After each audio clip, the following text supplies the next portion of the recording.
It's hot. That's hot, dude. That is hot. That's a hot take. That's definitely a hot take. Hear me out. All here. I agree with this person. Okay. I like exploration too, but the desert is like. Today's question of the day is, what are some Genshin hot takes? So I got a Reddit post here with a bunch of hot takes. If you guys have any, by the way, we're going to be rating on them on how hot are they. So how hot are they? So one means it's a cold take.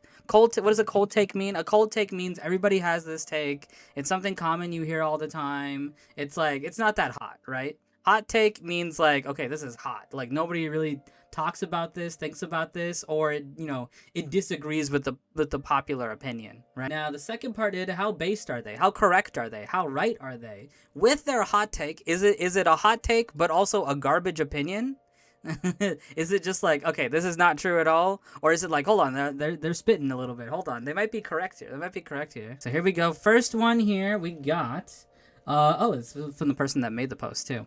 We got, not every character needs to be playable. MiHoYo should go all out designing major NPCs and no need to make them playable. Okay. It's pretty warm. Yeah, it's definitely not like super hot. Like, I think people do enjoy, like, okay, I think the best point of reference is, like, Zen Zoneless, right? Because Zen Zoneless has, like, great NPC designs, but I don't see anybody clamoring to be like, oh, those need to be playable, right? So I'm going to say it's actually not too hot. Maybe it's a little bit hot.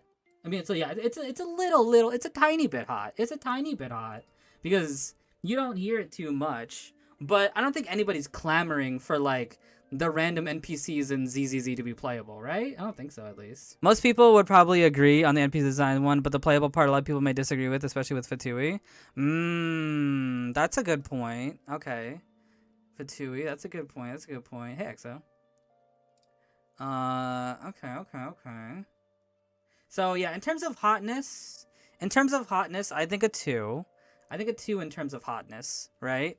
Because it's not cold, because cold would mean, like, everybody has that opinion. But I think if you said this to most people would agree. I think most people would agree that, like, it'd be better if, like, because, like, you have characters, like, I think the best example is, like, what were the characters during the Lantern Rite? When, like, oh, Cloud Retainer has this really cool design, but, like, all the other Adepti, not Adepti, were they Adepti?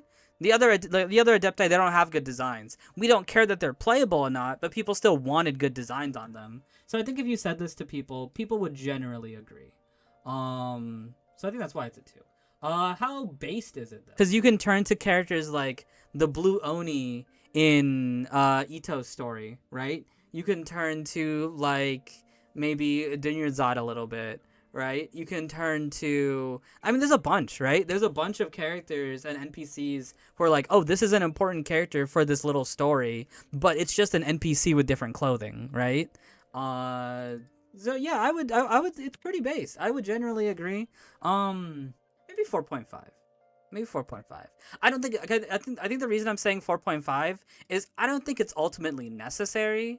I think it's fine for, at the end of the day, we have characters that are like, oh, these are NPC characters, but we're gonna give them unique clothing because they're a unique character we're using for this story segment. And it's just like, if we're only gonna see them like once for one story segment or like a couple of times, it's not that big of a deal that they don't have like very, very unique designs. Would I want like unique designs if it's a unique character? Yeah, but do I need that? I don't think I need that. All right. Using food to heal is perfectly normal and not cheating. Okay.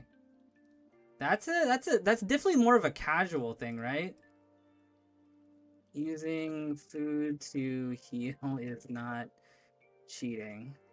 Alright, how hot does this take? I don't think it's very hot. I feel like most people would agree, right? Yeah, I think most people would just agree. This is like 0.5. Like, the amount of people actually complaining that somebody else is using food in their own game is like, who's even complaining about that? Who's even complaining about that? The most I see hating on food is when people use food buffs in Showcase, but that's not what they're talking about anyway. Okay. That might be what they're talking about since Showcases are a competition to an extent with some. Okay. So let's change it, because this is not interesting. Let's change it to something a little bit more interesting. Okay, because this one, I think this one's a little bit more contentious. This one's a little bit more contentious because so when I do damage showcases, I don't use food because I don't see it as cheating, but I see it as like it's not a representation of like my character, right? Because I'm not always going to have that food bonus.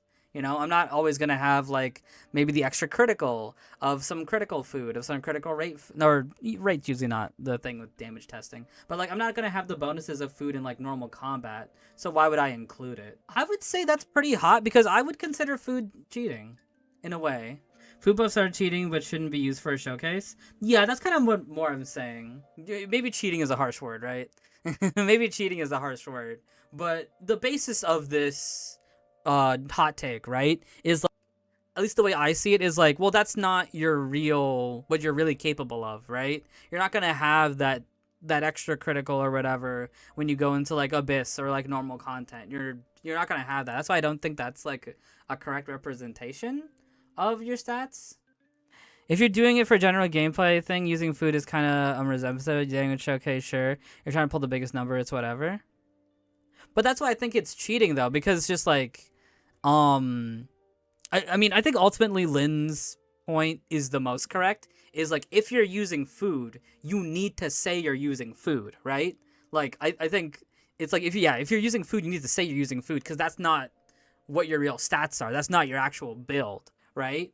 It's like it's your build plus something extra that you're not gonna normally have. So that's why I would say that like it is maybe not cheating. It's a bit extreme, but it's like I would not ever put food on if I'm doing a damage showcase because it's just like, well, this is what my character is capable of. Can't use food whenever you want. Yeah, yeah, yeah. So I would say that's a 3 because I think using food for a damage showcase, I wouldn't. I would be like, ah, that's not a real damage showcase or whatever. Like if somebody showed that to me, like, oh, here's my YouTube video and it's a damage showcase, and I saw they had food buffs on, like frame one, I would be like, oh, they have food buffs on. Like I'd be like, oh, come on, dude, show it without your food buffs or whatever, right? Like I would definitely say that. I would definitely do that because it's just like, well, hold on, this is food buffs. Let's see it without the food buffs because it's like you're inflating it in a way, right? But I guess maybe the argument can also be made of just like, oh, you fight Skara while showing off your damage showcase. Like that it's a little I don't know. I feel like Skara is a little bit different though because it's like see that one's interesting of like using food buffs versus fighting an enemy that has like strictly like super low defense.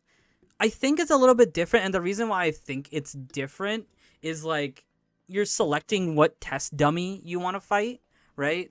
Because like if you wanted to do the damage test against a neutral enemy, you fight like I don't know. A lot of people fight the Primo Bishop or like the whatchamacallit, the Matrix in like Abyss. Like that's what a lot of people do damage showcases as well as those guys. Or just damage sponges in general. I've seen people fight what is it, the fat dendro chicken thing from Natlan. I think it's that's as it is okay for a playable character it is okay if a playable character is dead in the storyline. Okay. I don't know. Is that one that interesting?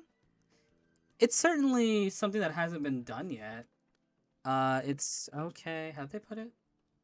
If a playable character is dead, okay. It's okay if a playable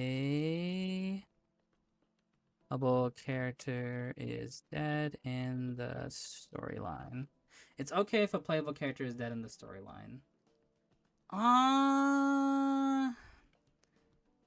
Yeah, it's already been done in Star Rail, true. I think that's pretty cold, to be honest with you. I think people are generally fine with it. Well, I say that, and then people were just like, if Shao had died in that one cutscene at what was that place called again? I keep thinking of Chenyu Vale. It's not Chenyu Vale. That one place.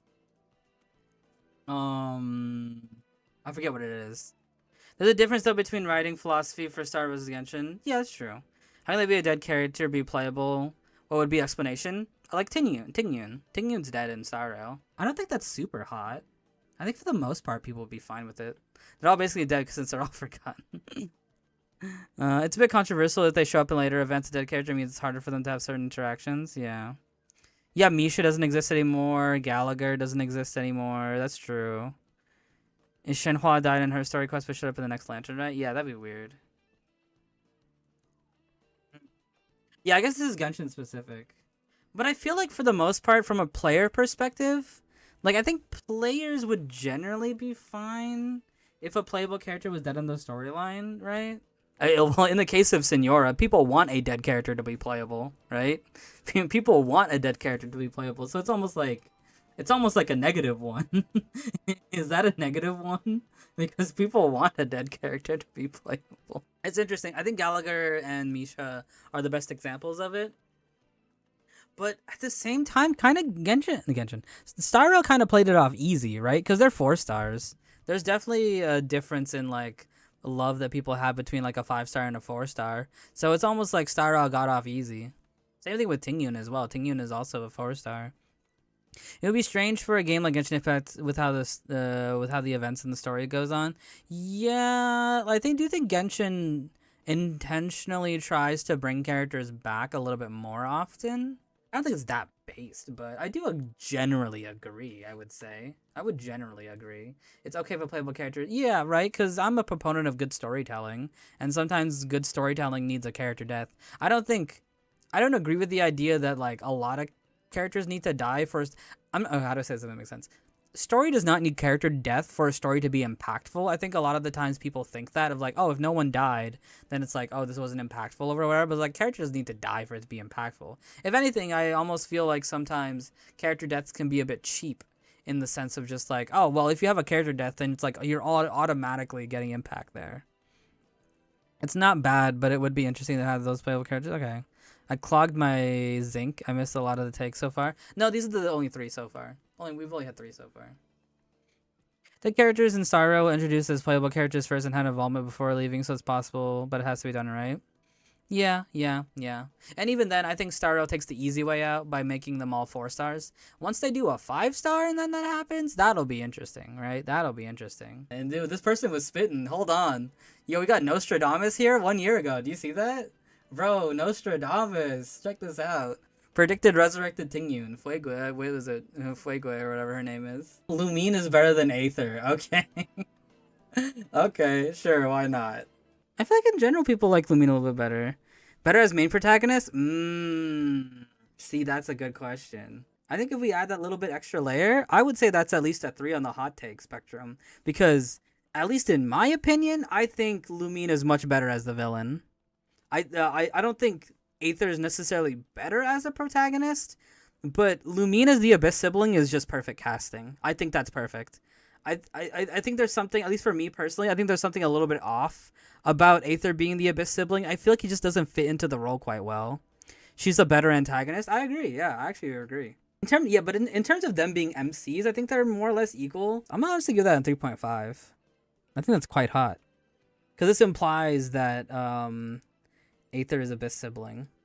We'll imply that at the bottom. Why not, right? Aether's a bit too soft? Yeah, like I feel like whenever Aether is Abyss sibling in cutscenes, or I see cutscenes with it, I just don't get good antagonists from him. I don't get good antagonists. I get like kind of somber, not wanting to do this type of situation. Like he doesn't feel super into it. But whenever I see Lumine in this role, I'm just like, she's begrudgingly doing this, but she's convicted. I don't get conviction from Aether. I just don't. I really can't. I really can't. The whole personality of Ayaka is made completely for simps. Is Ayaka the one people call pick me girl or whatever? I don't think Ayaka's a pick me girl. That's a very different type of person. A pick me girl is like that's a little bit different. That's a little bit different. I don't dislike her, but her personality is way too irritating for me. I do get the pick me energy, but I don't know enough about her to say okay. People call everybody simps if they like the female character. Ayaka's whole personality in the story has been dumbed down to just being love with the Traveler. I think that aspect about her is definitely brought up a lot whenever she's brought up. But it's not there every time, right? If you go back to the event where she and Ayato go to Fontaine, it's like that. It's not really brought up then. See what people think Firefly is? I think Firefly is worse, actually. I think Firefly's personality is a lot more like for simps, if you want my opinion with that. Fire relationship with the MC generally fits her character though. My problem with Firefly is just like it's kind of what Taco said about Ayaka earlier. That's all she is now. She's just my kawaii anime girlfriend in that also can turn into a mech. My problem with Firefly is she just feels like constructed instead of like a natural kind of character. It feels very much like let's make let's make a character who's just really obsessed with the main character, and then that's her personality. I guess is just kind of my issue with her, and Ayaka can fall under that too. But I just feel like it's just a lot more intensive with Firefly, just because I think my problem with it is also the Sam aspect of it, because I feel like Sam has been deleted as a character because we know Sam is Firefly now, and I think her and Sam feel really separate. And maybe you can say like, oh, that's kind of like her separating her soldierness from like who she actually is as a person, maybe. But it feels like there was never a natural kind of link there. But that's a whole different start of the conversation. Firefly in general kind of felt shut into the story. Yeah, or who should she just feels forced, I guess, is honestly my main point with Firefly. She just feels very forced. Like everything about her just feels forced. She has better characters to show with her fighting to live a normal life, which the relationship is a part of, but they only focus on that to bait Sims. Yeah. It's also strange to me how certain characters get turned into just liking the MC when there's others that also like the MC, but people don't do that to them. I think it gets brought up with Ayaka a decent amount, but I don't think that's her only character trait. Because again, I looked to the Chevres event, if you guys remember that one. In the Chevres event, I don't even think it's brought up at all, unless I am forgetting. Like, I think she's more so focused on acting and the aspects when it comes to that story as well. She's literally trying to abandon her identity as an Cavalry member and live a normal life. No, again, I get that, but there's no like, okay, this is the best way I can say it. There is no Sam in Firefly. Like, I get it if it's just like, oh, she's trying to be a different person. I understand that, but those aspects just don't magically go away in a day. You know what I mean? But there doesn't seem to be any Sam in Firefly. They seem like two completely separate characters. If Akam had more story quests or was involved in others to show that more she's actually like, even the Inazuma said, she feels rushed. Yeah, that's why I turned to that Fontaine event quest. I think the Fontaine event quest is a good example of like the type of character she is without being attached to the Traveler. Anyway, going back to Ayaka, would agree? I don't think this is that hot, right? Because a lot of people talk about that with Ayaka. Not too many people talk about like the other aspects of Ayaka, so I wouldn't say that's hot at all. She's been trying her hardest to separate those identities since she joined the Silent Hunters. At least it's probably been a while. Right, but there's a difference between trying their hardest and you've done it already. She's not trying, she's done it. Like, it's already been done. Yeah, it's not that she's trying. She's not trying at all, actually. And that's my problem, is that if I saw her trying, I think that would have been cool. But it's like, it's already been accomplished. It's just two separate characters. I think that's my issue, is that there's two separate characters. We didn't get to see any, like, transition at all. There's no progression, right? Because if the question or the statement / the hot take, if the hot take being proposed is, like, is made for simps, I don't think so. Because does she simp for like the main character? Quite a few times, yes. But is her personality made for simps? To be honest, maybe this is its own hot take. I think Arlecchino is more.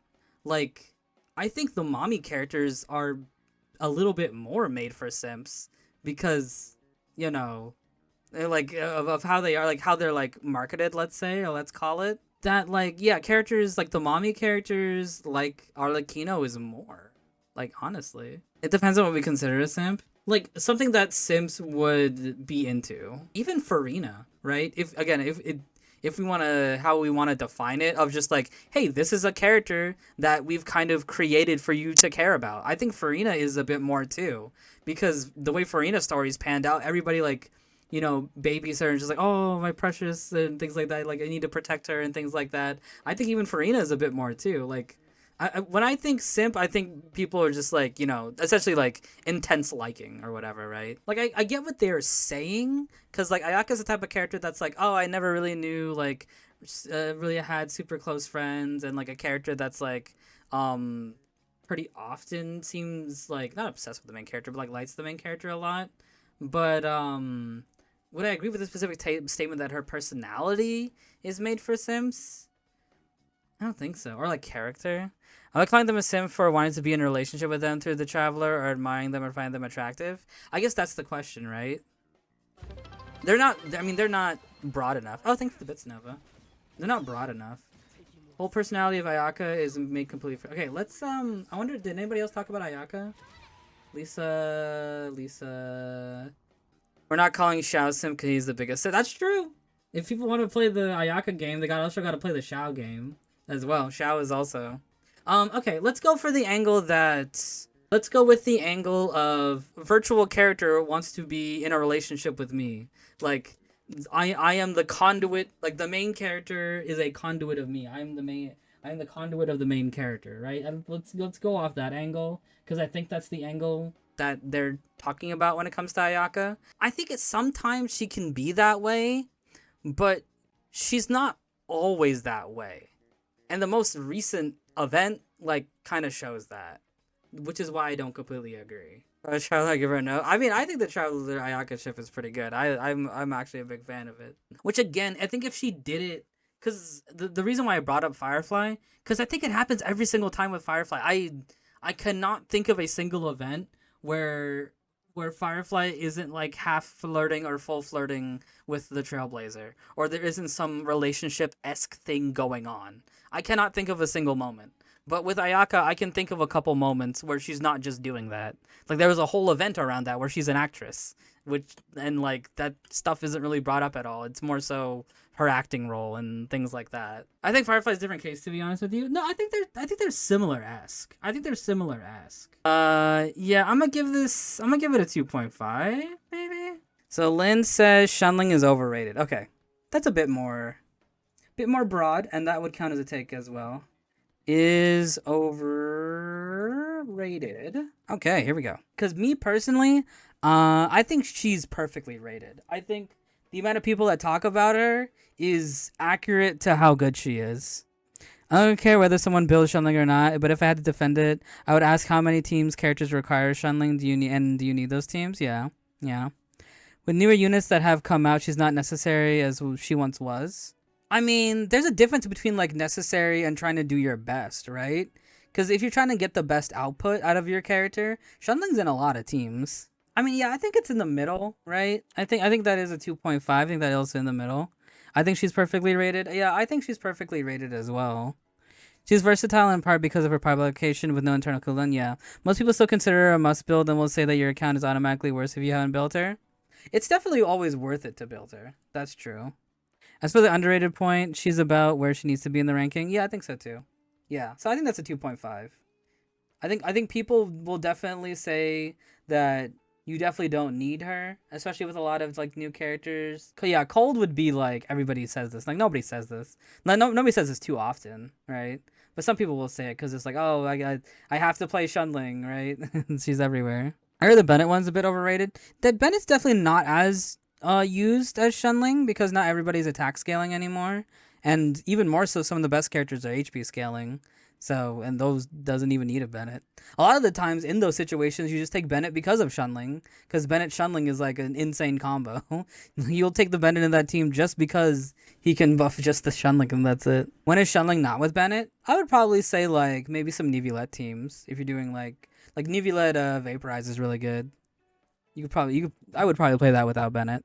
You just play like, what is it? Neuvillette, Farina, Anemo, Shunling. Yeah, I think this is also 2.5. I think she's perfectly rated. I don't think she's overrated. I don't think she's underrated. I think she's just perfectly rated. I think she's perfectly rated. I mean, even if she gets like quote unquote power craft by Mavuika, it doesn't mean she's going. She's still insane. She's just insane, and you have more options. If she's like, let's say, if Mavuika does similar stuff to her but better. Okay, yeah, I would say I'm halfway for both. I think it's maybe a halfway hot take because like a lot of people definitely do complain about Chunling. Um, because they see her way too much. But there's a reason people we see her too much because she's redonkulous. She's absolutely redonkulous. And Kave is good. You just don't know how to use it. Okay, sure. If any, I feel like if a lot of people were to rank Kave, he'd be very low. Like if I were to rank Kave myself, I would put him definitely at the bottom of the barrel. So in terms of hot, I feel like that's pretty hot. If we're talking hot take, that is quite hot. That is quite hot. It's not a hot take. That's copium. It is copium. Yes, it is also copium. This is true. It is true. It is also copium. You can say that to every character. To be honest, every character's highest potential is different. I mean, yeah, I guess it depends on what the definition of good is. I stand by it. It depends what the definition of good is. I think what Kave's main, I think the issue here is that Kave is a flawed character, and I think his biggest flaw is that he's not Catalyst. For some ungodly reason, he is a pure Bloom character with a Claymore, which is number one. That is the slowest attacking like weapon in the game, and number two, you can only get blooms when he has the burst up, which doesn't last super long. Like if we're comparing it to like the Nilu like skill duration, which is also just a skill compared to a burst, like it's not like it's just not that crazy. I guess is my big thing.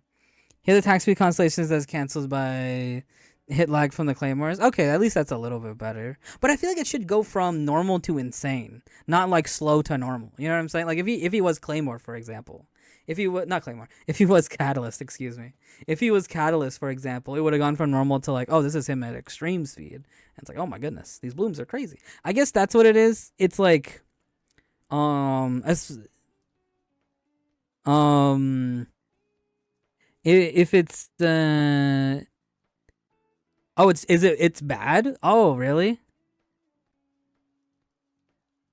Oh, okay. That's what you guys are saying. It's bad. Oh, it's just straight up bad. Okay, I didn't fully comprehend that at first. That is canceled. Eula suffers from the same thing. Wait, so what's the problem? I see what you guys are saying. It's a speed buff, but the speed buff doesn't help with the speed. But why? Like, why is the speed buff not helping with the speed? I don't fully comprehend. Him being a claymore even then negates the speed con. Attack speed does nothing for claymore characters. Does it actually not make them hit faster? Is that what you're saying? Hit lag slows his swings the moment his weapon hits an enemy. Oh, really? So you're saying that like even though he has a speed buff, ultimately the rotation is the same speed because of the hit lag. So the Dendro application rate is the same. Right, got you. Okay. Yeah, okay, I didn't know that. Gotcha. That is pretty stupid. Okay, yeah, that's dumb. Yeah, no, I genuinely did not know that. Okay, that's pretty dumb.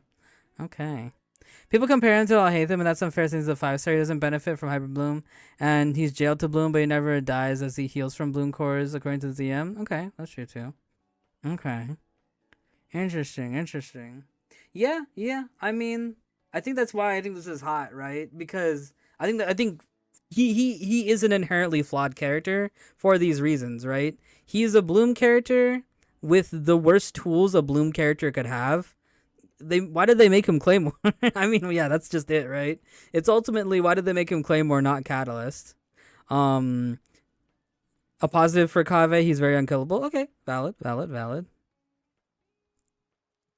Hey, that's why even with Mika, Eula will get the same stacks for her burst anyway. Huh, that's interesting. Okay, never knew that, but it does make sense.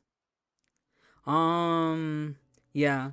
And would I agree with this? Yeah, I think that's the reasons why I don't ultimately agree either. Is that he's just too flawed. His bloom colors are pretty strong. I'm not saying that he's not flawed. He's a good character, and he's good at. He's not flexible, but it doesn't make him bad. Yeah, I don't think like.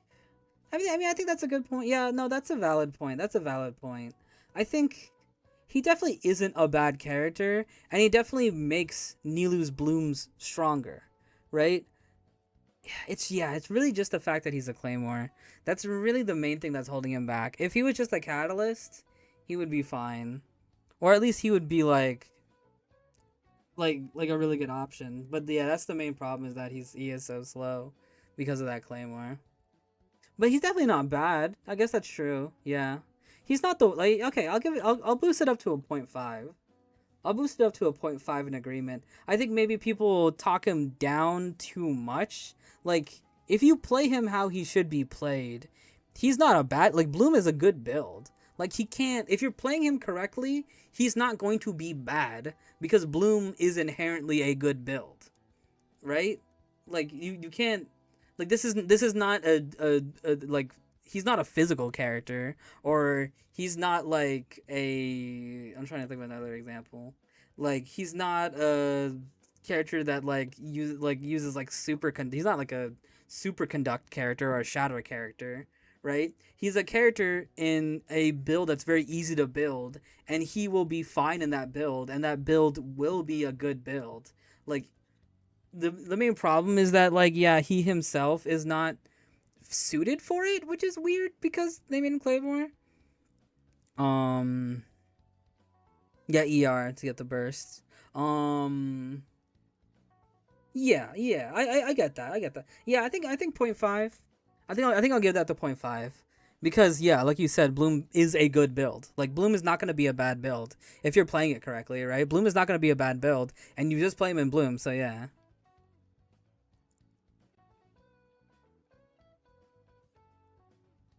Bloom cards are pretty strong. Yeah. A lot of people don't know or care how to use him. Yeah. That doesn't make him bad. Yeah, I agree with that. Yeah, I don't think he's bad either. I think he's definitely flawed, and I think he has like issues. But yeah, he's not a bad character because if you play him like if pretty much if you play him how he should be played, he's gonna be fine. It's gonna be a little bit strange, and you could probably put almost any other character there, but it's gonna be fine. Like, you'll be fine. Bloom is a good build. You'll be fine. Candace has a better design than most 5 stars. Okay, that is certainly hot. you guys definitely have the hotter side of these takes. Like, if you were to ask somebody if they think Candace's design would be good, I think almost anybody could say, yeah, it's great. It's unique. She has the heterochromia. Not many people have heterochromia, so I don't think it's very hot at all. The one thing I don't like about Candace, and this is mostly a me thing, I'm not a big fan of her hair. I don't hate it though. Yeah, she does have a really good design. Like, no one's gonna look at the design and be like, this is a bad character. She has a nice design, but better than most 5 stars, I wouldn't say so. She definitely has a lot better design than like some of the just okay 5-star designs, but I don't think she reaches like the pinnacle of like design of some of the 5 stars. But I mean, all Genshin characters are designed really well, to be honest with you. Like, Genshin characters on the whole look amazing, right? So would I agree? Not fully. I think she can look better than like a good chunk of the cast, but most 5 stars, I think there's plenty of 5 stars that look a lot better for me personally. Avatar mascot for my account has a bob. I think that was an offensive on set. I didn't say there's nothing wrong with a bob. I'm just saying that, my preference is that I like long hair a little bit better. I think she has a better design than most 4 stars, though. Yeah. Most 4 stars, I would agree more. I think if this said most 4 stars, I would put this at a 4.5. But most 5 stars, I think a 2. I think a 2 is apt. But I also put the 2 on the hotness of it because I think everybody, like, I think most people would agree she has a good design. I hate all these character releases. What's the point to have 100 characters when you do nothing with them? In terms of the hot scale, I feel like this is pretty hot because, like, that's what people want. No, I think it's pretty hot because that's what people want. I think most people would disagree with this, right? At least I would. Like, me personally. Maybe the second half I'm a bit more contentious about. But the first half I would honestly disagree with.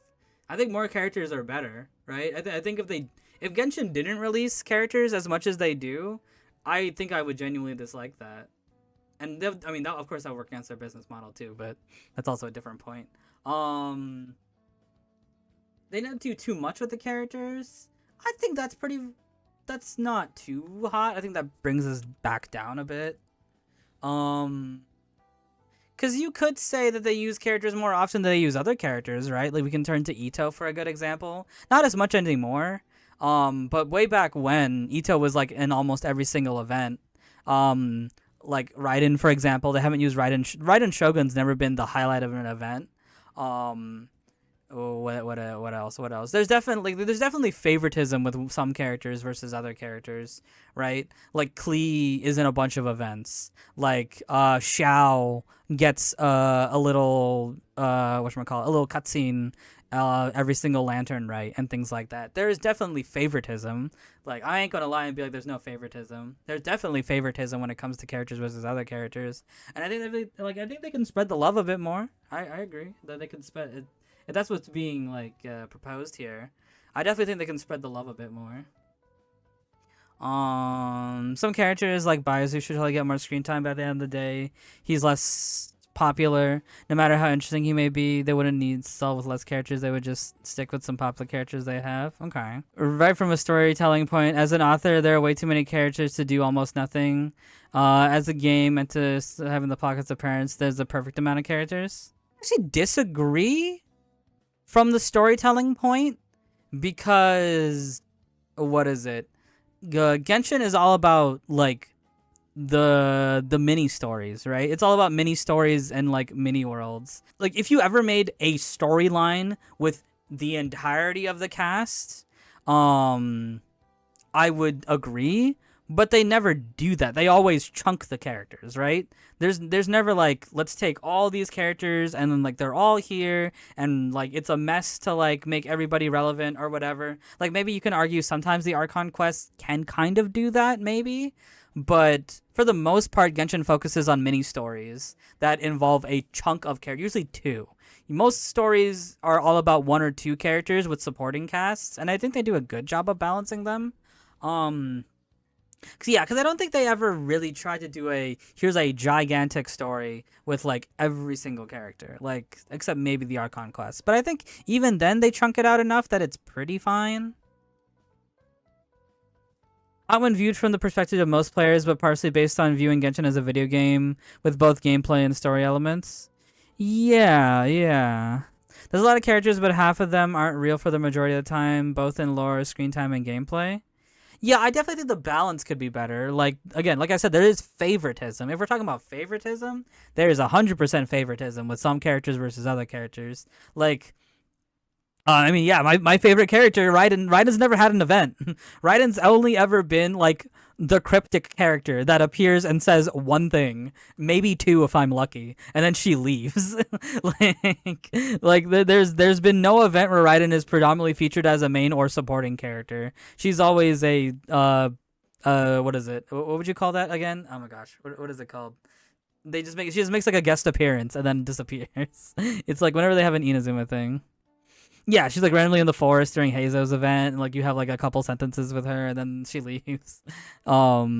Versus like Ito, versus like Klee, versus like who's another character that gets featured a lot?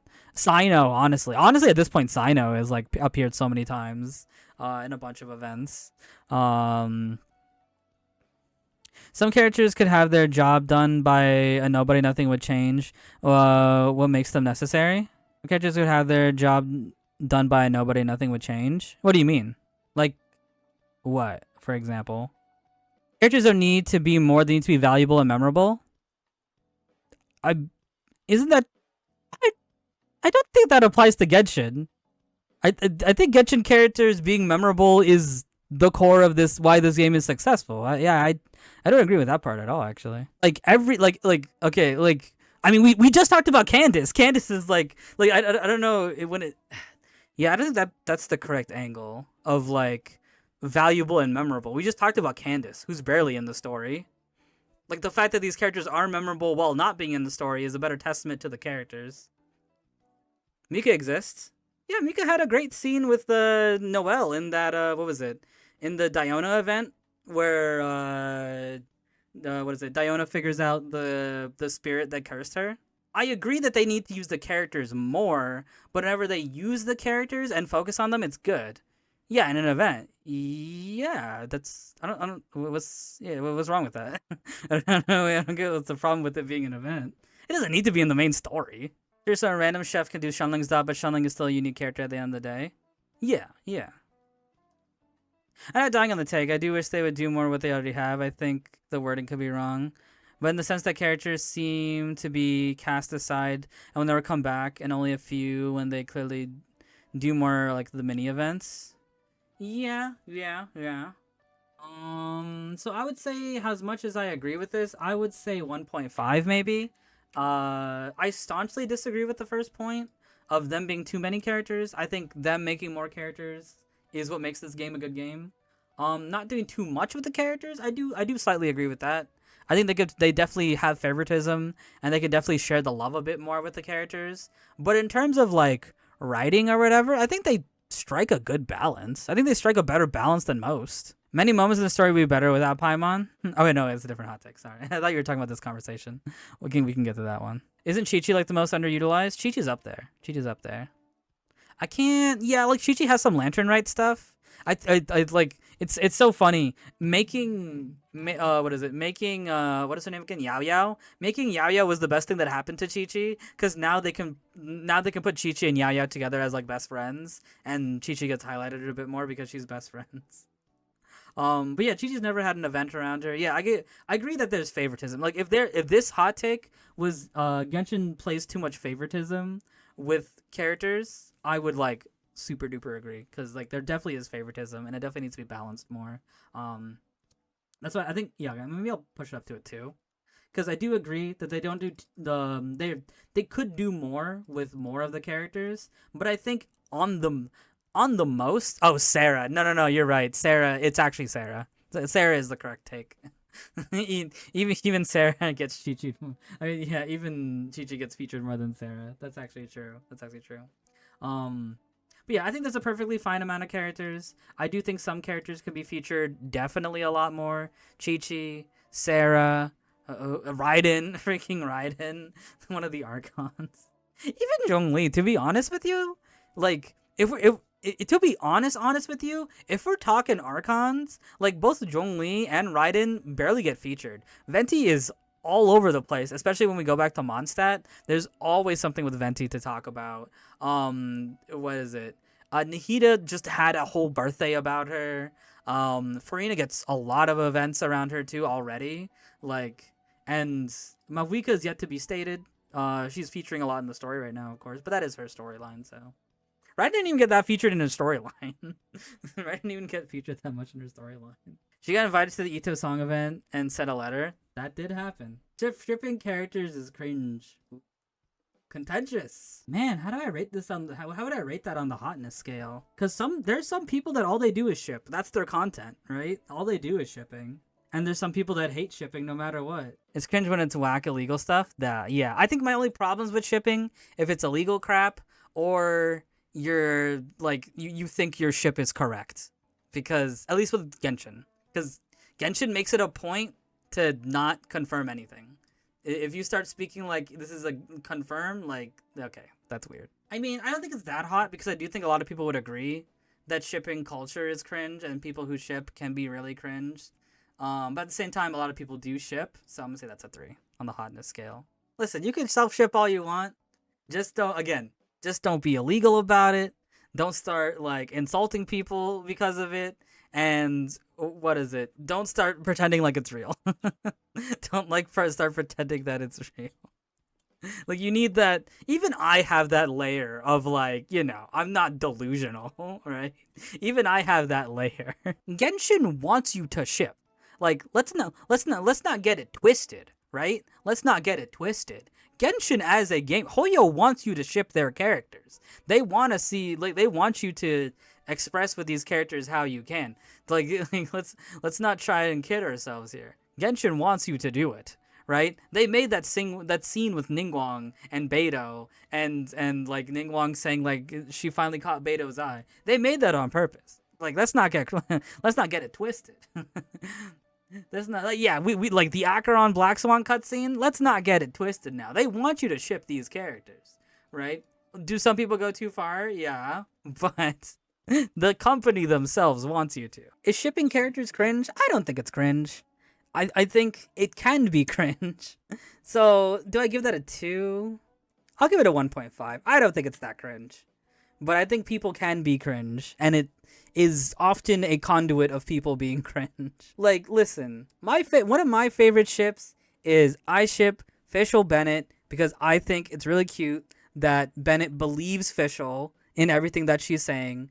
And they're both kind of outcasts in their own way, and that's the reason why I ship them. It's not that crazy. It's not, and they're both from the Adventurers Guild. It's not that crazy. It's not that deep. If someone disagrees with me, that's fine.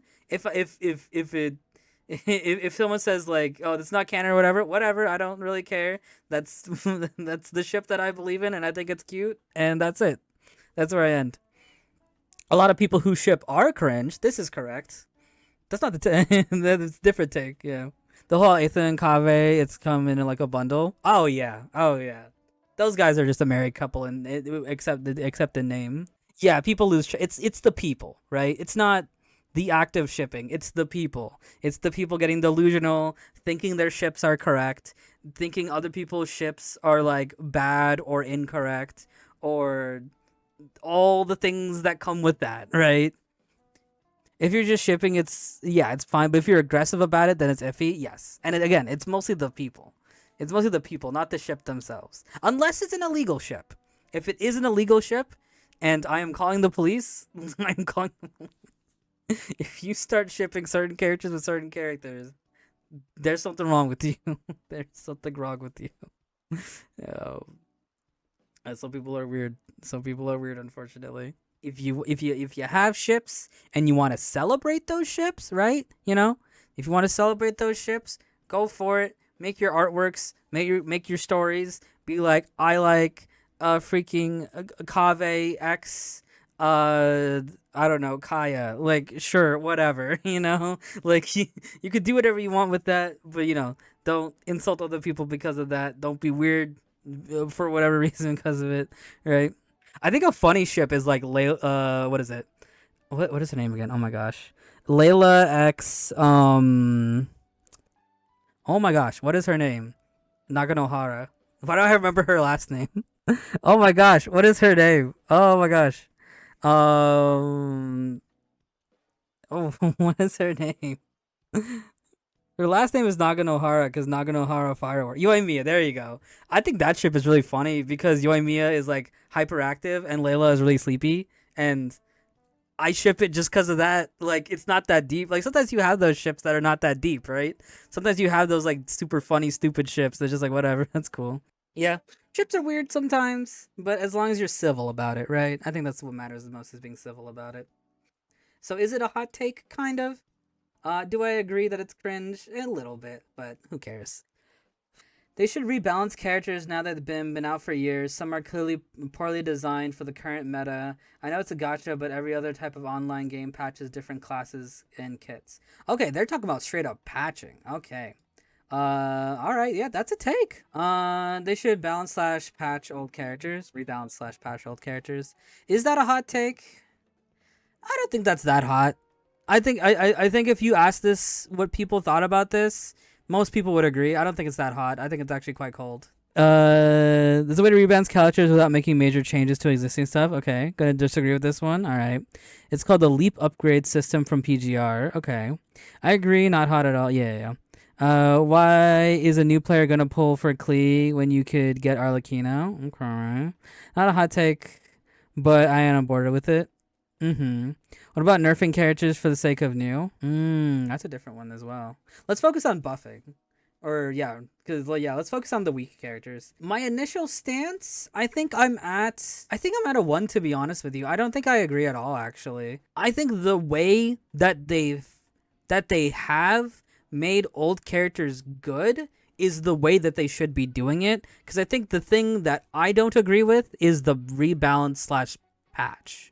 Because I'm also considering like the type of game that it is. Like it is a gacha game, right? And people, when they pull for characters, they are pulling for an investment. Do I think old characters should be, right? Like if we're talking, we just talked about Kave, right? Do I like in a perfect world?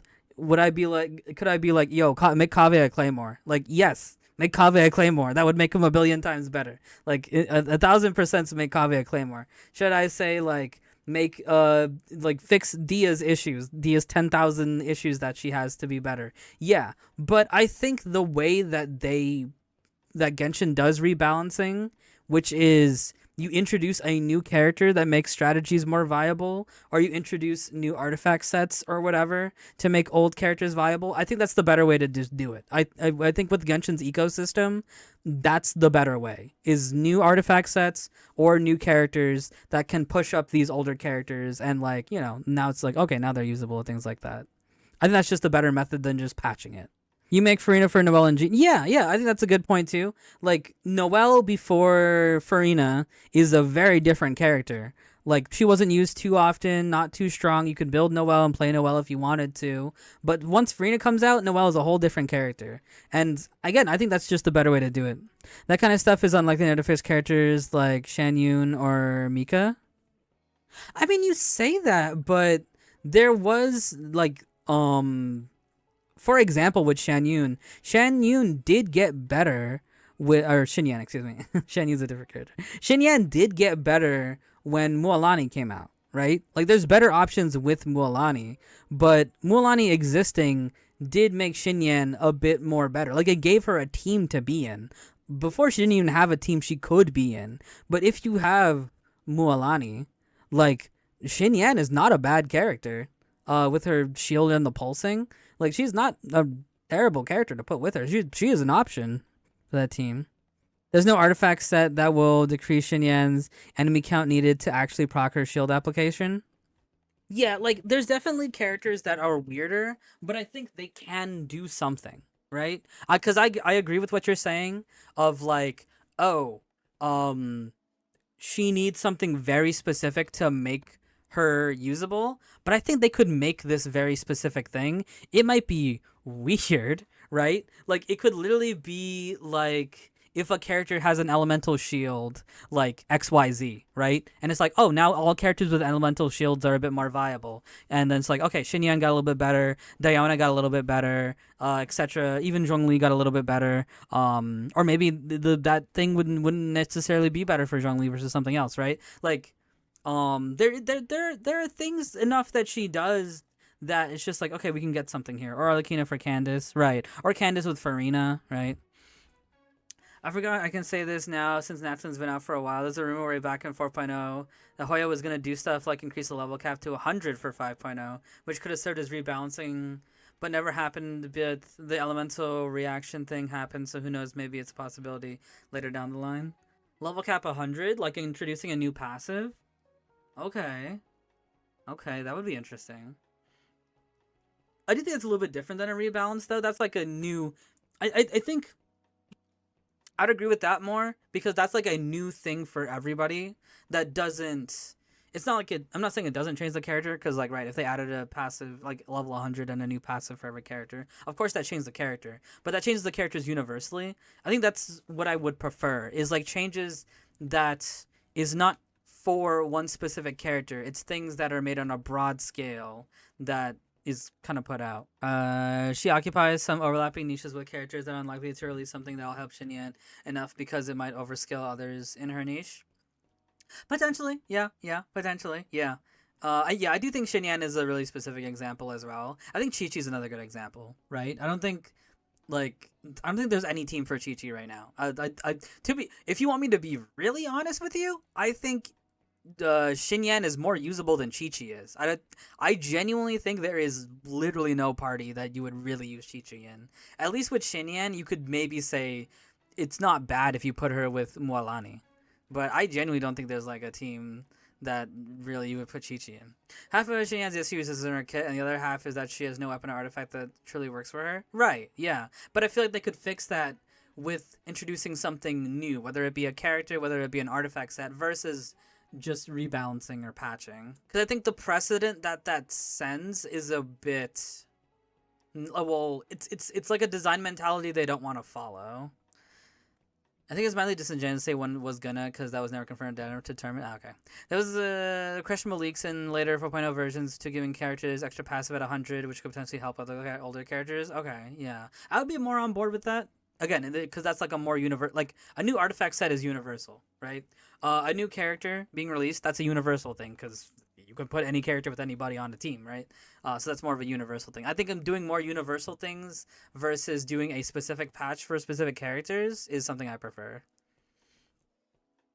It was purely Aspel. Okay. It was a rumor, yeah.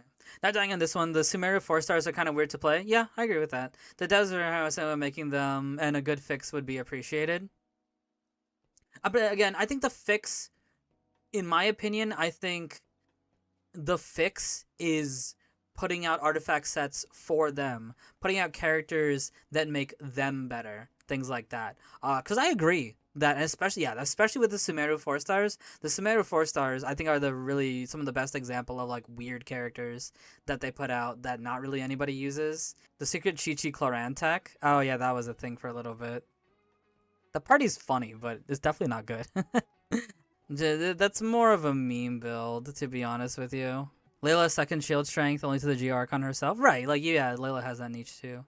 The best at level 100 thing is something similar to the leap system in PGR, and it's additional stuff add on to characters that's farmable in game that helps them catch up to newer characters, whether it be better damage numbers or better buffs. Okay.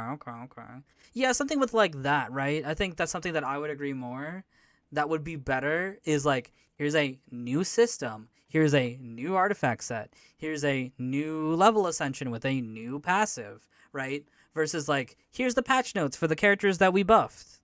I think the former is better than the latter.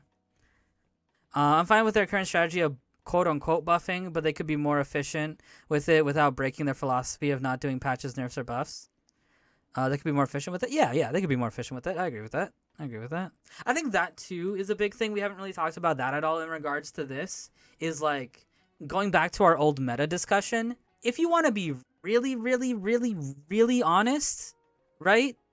Not any character needs to be rebalanced, and the reason I say that is because the ceiling of Genshin's difficulty is so low. If you want to play Xinyan, you can make a bunch of parties with her and make it work. It's going to be weird. She's maybe not going to have too much impact, and it might be difficult or frustrating to make, but you can make it, right? This game is freeing enough and easy enough that you can do anything with any character. I do think that's a good point to bring up, is that because the game is so easy, it's like you can make any character work. Like, you can make DPS Chi-Chi. It'd be weird, but you can make it. You can make Xinyan useful. Like, again, it'd be kind of weird. It'd be kind of frustrating and annoying maybe, but you can make it work. You could definitely make it work. And you can't say that too much for other games as well. But I think that's a good point to at least mention. Yeah, Xinyan, Nivelet, Farina, Shallonen goes crazy. Yeah. Especially if Nivelet sees Zero. I think, again, it's a valuable thing, but at the end of the day, I don't think it's necessary at all, if we're talking purely from a gameplay aspect. I think it's not that hot because I think a lot of people would agree with this idea. But do I personally agree with it? No. I think there's better ways to balance and buff characters besides here are patch notes and here's what we changed about characters. If we were legally allowed to, I believe, but I'm pretty sure besides outright buffing them, like they would only change the character supposedly it's illegal in China. That too. Also, it's also a legal thing because it's a gacha game. They can't change characters too much after release. That's also a good point. Didn't mention that as well, but it is also a legal thing. It is also a legal thing. Okay, let's see. I just say the R&R quest is really good and people are lazy, but people have been agreeing with me on that. I'll say Sumeru's underground desert, especially in the 3.1 area, was a blast to explore. One of my favorites. Okay, that's hot. Someone get Will Smith. Okay, Sumeru Desert is fun to explore. Bro, that's a 10. That place sucks. That place sucks. I hate that place so much. That's a freaking 10, dude. I hate that place so much. I hate it. It's hot. That's hot, dude. That is hot. That's a hot take. That's definitely a hot take. Hear me out. All here. I agree with this person. Okay. I like exploration too, but the desert is like, it's just so, it's either, okay, my issue, right, The desert suffers the most from multi-layered levels in Genshin. Like layered levels in Genshin are a little bit annoying, but it's usually not that bad. But the pyramids and stuff has way too much with that, and like there's like so many areas that are just replicas of other areas and looks the exact freaking same. And there's so much sand. There's sand everywhere, and it's not interesting layouts. It's just sand. It's just dunes with a random chest in there sometimes. Like, I did not enjoy it. Anakin, is that you? Dude, and it also ruined the dailies! Bro, the daily... Okay, Sumeru dailies before the desert is some of the fastest dailies in the game. Once they introduced the desert, so many of those dailies became, like, so much slower. I enjoyed explaining the pyramids. Like, I didn't mind the first pyramid, but, like, the like appearance wise it gets so synonymous with each other, and then like again the multi-layered stuff, sometimes I would get so lost and miss like such a small thing that it was more so frustrating than it is enjoyable to explore it. I don't know. The time the desert would sell, but when the maps drops I actually enjoy it. That's true too. Like we had to deal with layered maps before the layered map thing was really a feature. That's a good point actually. Layered map was not a feature in the game. It you just had to you just got a new map when you went under, and it's just I don't like it. I really don't like it. I don't like it. If you're an exploration nerd, I can see this being valid. In terms of exploration, I actually didn't like the overworld desert. I like exploring the ruins more. Yeah, the overworld desert is so boring. There's nothing. It's just sand. It's just sand and some ruins and some of the chests or imaginary platforms. Enkanomiya, the chasm, or the desert. Enkanomiya is great. Wait, people didn't like it? Okay, aside from the day-night cutscene, I think Enkanomiya had some great puzzles. I thought it was fantastic. Like, there is some time killing because of the day-night cutscene, but yeah, I thought Enkanomiya was fantastic. Chasm, I'm medium on Chasm, but yeah, that desert, I hate the desert. For the maps, Dog, after the maps, it's better than the Sumeru Forest. Okay, that's a little bit more valid. The Sumeru Forest also is not good. Enka would have been better if you didn't have to watch the anime. Yeah. Besides the animation taking time aside, like, I think it's good. In terms of hot take, all right, I'm gonna be more realistic about this. I think it's pretty hot. This is a pretty hot take. Most people say they hate the desert, but I agree. I don't agree at all. Actually, I'm actually gonna put it. I'm gonna keep that 0. I think at the most, the puzzles can be kind of decent, but it's pretty boring.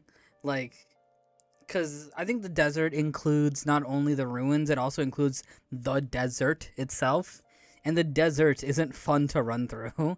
It's a lot of just empty, just